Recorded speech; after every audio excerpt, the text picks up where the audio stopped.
So, I want to talk about the Toy Story 4 trailer.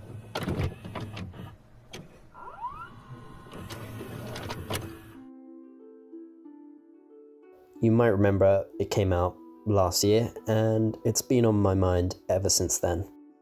And now that I'm self-isolating, I figured this would be the perfect time to write about it. Well, to talk about it. And what it means, both to me and just a general thing about trailers, I guess, but also, more importantly, the existential threat of love. Yeah.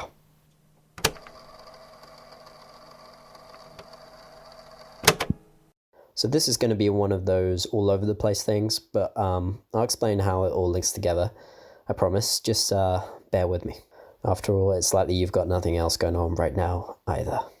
A helpful thing to do would be to give yourself a quick refresher on the Toy Story 4 trailer. You can watch it on YouTube. It might make my rambling a little less nonsensical. Go ahead, watch it, open a new tab.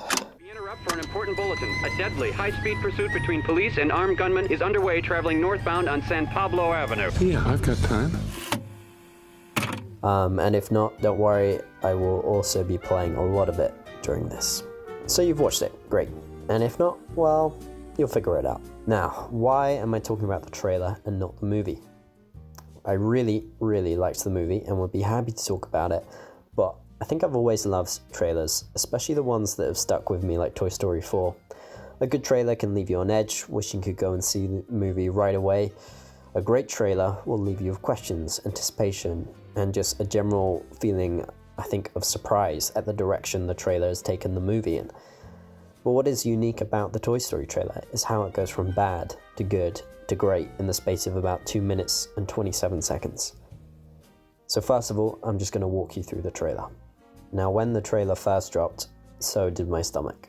Why were they making another Toy Story movie? Especially after the masterpiece that was 3 and the strong sense of being the final part of what was a fantastic trilogy. The trailer basically sets up a pretty basic premise with a new kid and a new toy on the block for Woody to worry about. It's clear that Woody is now adjusting to a new role of no longer being the favourite and now sees his purpose to help this new toy, Forky, acclimatized from being a former spork. So far, not a premise I would think that rivals Toy Story 3.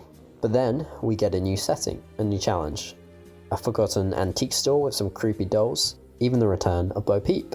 And then I think there's 2 really important lines that get to what the deeper conflict of this movie is all about. First, you get this one. Who needs a kid's room when you can have all of this? And then you get this one. Winnie, aren't we going to Bonnie? And finally, one of the best needle drops in a trailer I've ever heard.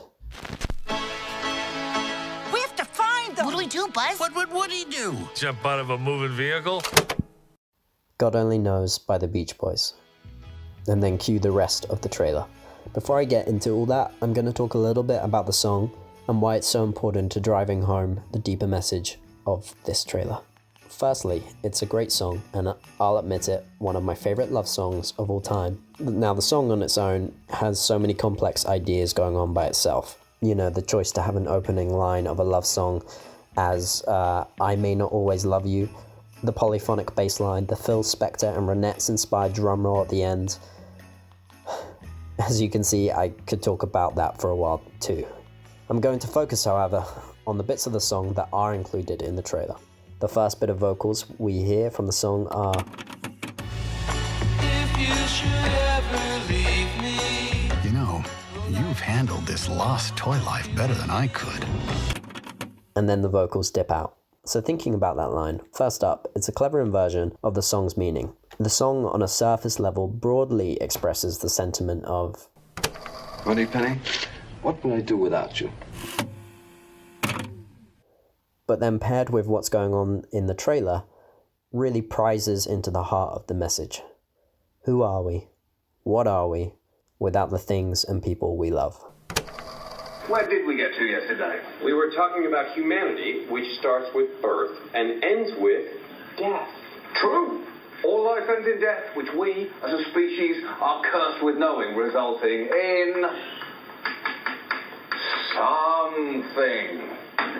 Again, this is really not my field. So yeah, Professor Duncan is right, I guess. We are cursed with this knowledge. But I think it also tells us that sooner or later, the people we love will leave us.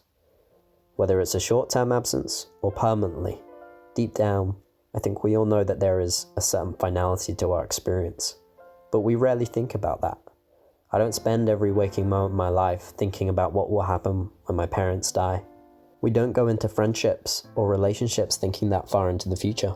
It's sensible to deal with the problems we face every day and rare to start planning for something that seems so far away. But I think what this song expresses and what this movie expresses is how that instinct is rooted in fear.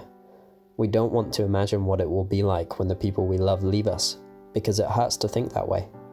A scientific study recently proposed that while we do indeed know that we are going to die, our mind can't really conceive the end of its own existence, and that it will actively try and avoid contemplating that future.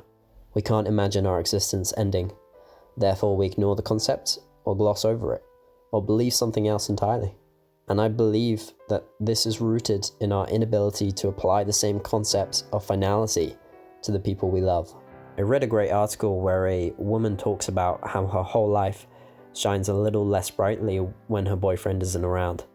She talks about how it's like an invisible contract is signed, that in order to experience greater happiness, you have to agree to let the sun shine a little less brightly when that person isn't there. We live now in a media landscape that prizes self-worth, loving ourselves, and the ability to be happy and content by ourselves. You're welcome to point out problematic behavior when we find our happiness solely in others, and I think you'd be right to do so. But we can't help it when we love someone. We sign up to the grief, the pain, the loneliness when they're not there, because it comes as a package. And I think you're fooling yourself if you think you can avoid it all. And I guess that's what we all do. We fool ourselves. The idea causes us pain, so we don't think about it. Deep down, we think we might be the exception to the rule, that we might crack the code. And that turns the song's whole expression on its head. To say, wait, what would life be like if you left me? And I think that's where the existential fear comes in. After all, God only knows what I would be without you. That magnificent round plays out to the last moments of the trailer, and there's two key lines that I want to talk about. And with this next bit, feel free to say I've gone too far, that I need to find something actually productive to do with my English Lit degree. But there's a line of text that reads, on the road of life, Forky is the literal existential fork in the road, or in this case, spork in the road, that Woody is now facing. He forces Woody to sit up and think. I'm begging you, Prince Zuko.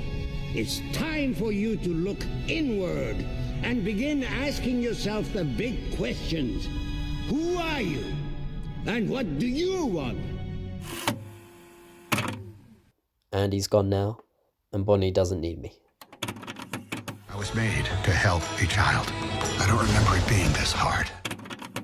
Woody's whole existence has been rooted in making a kid happy, and now that purpose seems to have come to an end. Like us, he's never had to think that far ahead. The idea that the love that's given to him and the love and joy he creates would come to a stop. And I guess Forky's going through something similar. He is trash, he loves trash, and wants to return to it. But just like Woody, his past life where he found love is now irretrievably in the past. He's now faced with a problem. Adjust and find something new, or spend the rest of your life looking backwards. And that's where the trailer just about comes to an end, with Woody having to choose between going back to Bonnie or exploring this new life with Bo. And even if we don't know what choice Woody is going to make, what choice we're going to make in our lives, Forky gives us a little bit of a spoiler. Woody, somebody's whispering in your ear. Everything's gonna be okay.